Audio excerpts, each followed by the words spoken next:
Same thing happened in Australia. You must have heard through Bill. Joan Bruford saw it. She is not a woman, you see, who is so sentimental or emotional like that. She is very tough lady, you see. Joan Bruford, yeah. So when Baba dropped the body, you see, she felt very, very upset, you see, and sad. I don't know, I can't recount her feelings, you see. Each one has his own or her own personal feelings, but she must have felt something. So the story that we hear from that side, you see, from Australia, and confirmed by Bill when he came recently, was that, well, in all her thoughts, she is leading a dedicated life. She lives there for Baba now, in Australia.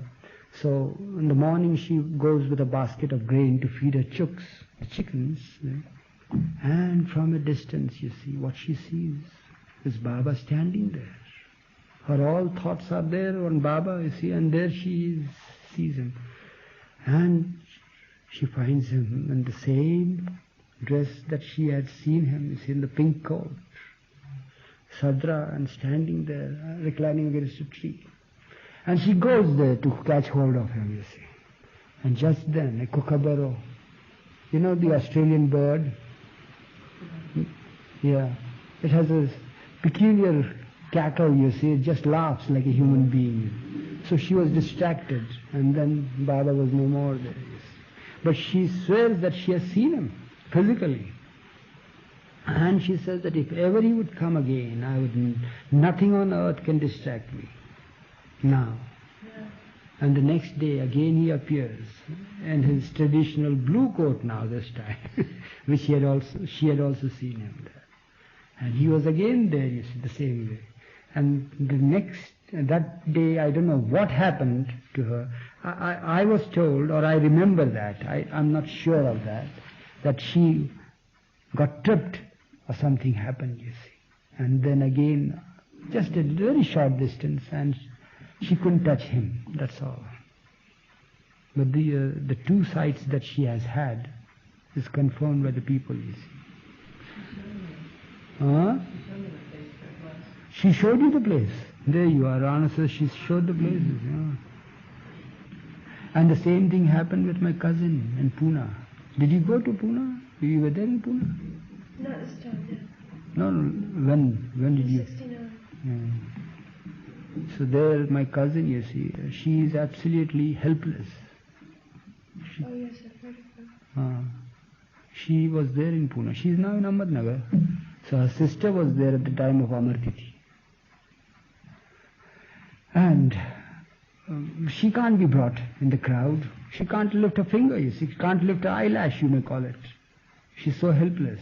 She's young, very energetic, that her mind is very active. She controls the household and all, just sitting there or lying flat. Yeah, even her hands are to be lifted, you see. She can write letter, but absolutely helpless. If a fly sits there on a toe, she can't. Anywhere a mosquito stings, she can't drive away the mosquito that is there. Absolutely helpless. She's a yogi of the first degree, you see, I should say, to bear all this silently but with cheer. So, well, it so happened that at the Amar Tithi she couldn't be brought there. And she missed all that, you see. And she was very close to Baba. Here so often she has been brought, and her whole body would be just lifted and placed across Baba's lap there, you see. And Baba would caress her face and embrace her and all that, you see. She's a woman, you see. Sheer helpless because of physical disability. So, she lives a dedicated life, remembering Baba all the time.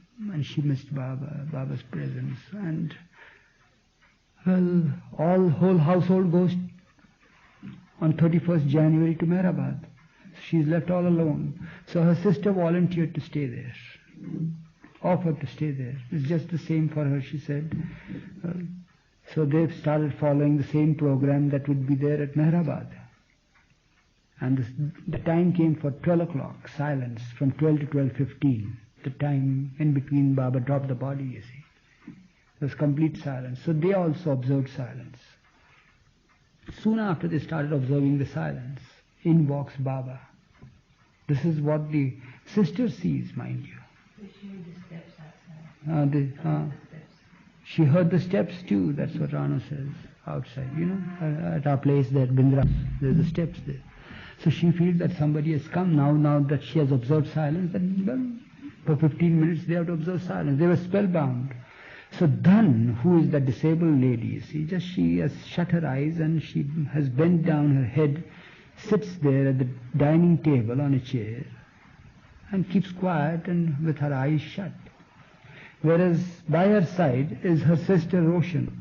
Her eyes are open, she sees Baba entering the room and taking a round and going towards Dhan. In between herself and her sister, Baba stands there and he puts his arm around Dhan's shoulder, you see.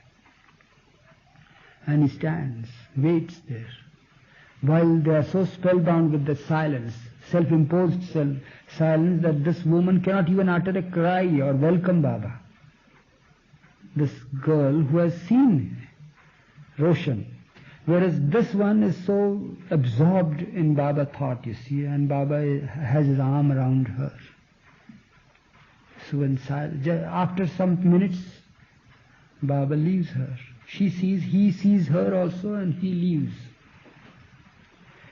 And she does not know what to do. See, no sooner the silence period is over. Silence had taken the first place, you see, a place of importance than Baba's physical appearance. That is how mind is. So she shouts out to Dhan, her sister says, Dhan, did you see Baba? Did you feel Baba? He was having his arm round your neck. She says, why didn't you tell me? She says, I was feeling so absorbed and so blissful. This time my Amartithi was so fine, you see. I could feel that. So then she narrated the whole incident. She says, why didn't you tell me? She said, I couldn't. I was... But her Dhan was just like this, as her usual this.